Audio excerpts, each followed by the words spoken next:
What's going on everyone, and welcome back to another video. So as you've seen by the intro, this video was a massive collaboration between myself and some of the best in the community. If you get the time, I highly recommend you go down to the description and have a look at some of the links to show them some support. So whether you're completing your first voyage, competing in the arena, this video should improve your ability to not only strive in any battle, but allow you to stand out amongst other pirates and people you'll come across. As I mentioned, this video will feature some tips from some of the best teams and players across the entire game base. And as well as that, I'll be showcasing some of the tips that I used while leading my team in becoming the inaugural Battle of Legends champions. No matter how many combat changes we see in the future, I assure you this video will still hold at least some value. So if this video goes on to help you in any way, I highly recommend you go ahead and send it to the crew you play with to give them some advantages and advice as well. Also, if you do that, feel free to subscribe and hit that notification bell to be notified every time I release a video. I promise you, you won't regret it. So with all of that out of the way, sit back,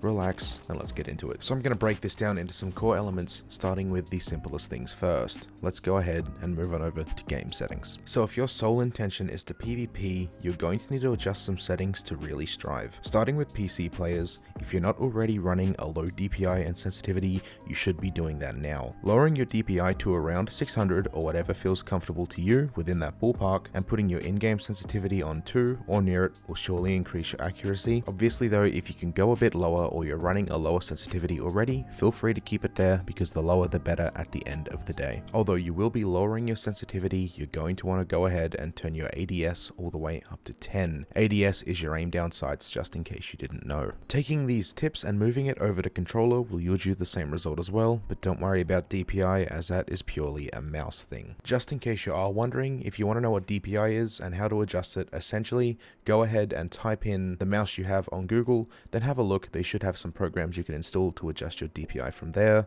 and even some mouses do have DPI buttons built into the mouse itself. Either way though, learning to adjust to the game with a lower sensitivity will take some time, but I assure you, you'll be a lot better after learning it. You'll be surprised how much that simple tip can improve your game almost tenfold.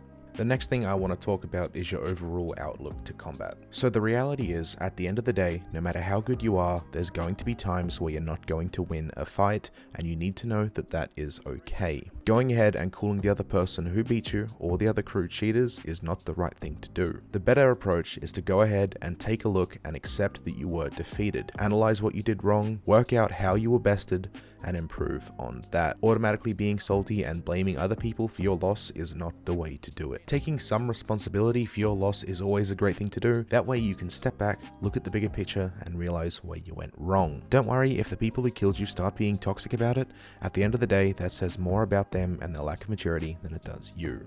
I can't count the amount of times myself and some of the people in this video have been called cheaters and hackers for defeating someone in a fight. Now this isn't to say though that there aren't cheaters around the game base, because there are, that is a reality, but your chances of encountering them are very much slim to none. I'm not going to dive into that in this video, but if you do manage to come across some sort of cheater or hacker, go ahead and go about reporting him to the right places and the right people, and hopefully the issues will be resolved from people who have the power to. Going back to my original point though, don't go ahead and call everyone who beat you a cheater, because usually that's not going to be the situation.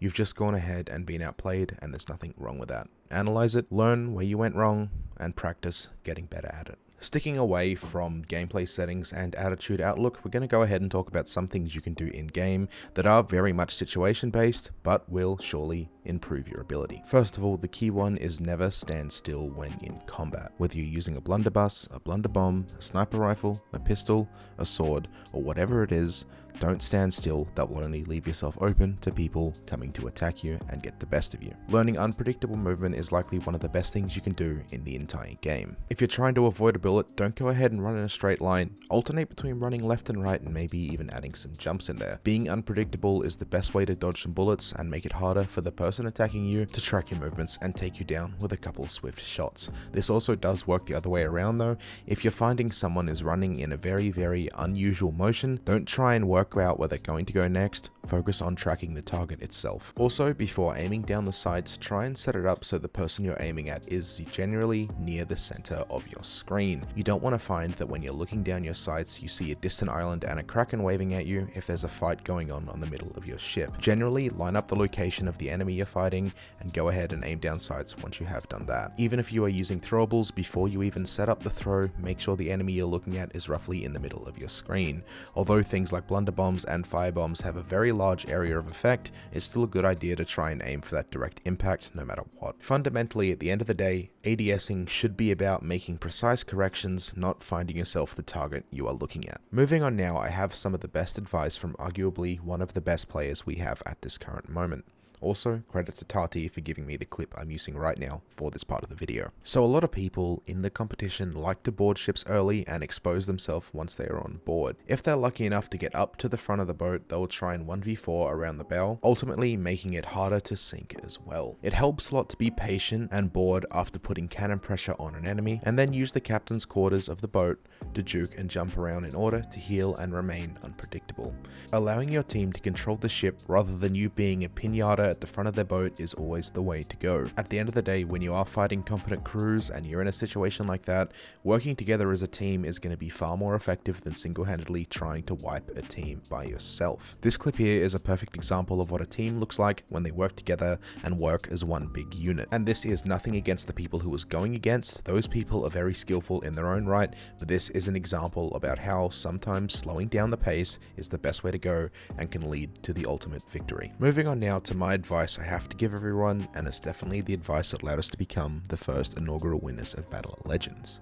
Knowing your way around the ship and understanding audio cues is very essential. As long as you have some great ship awareness, you will be okay.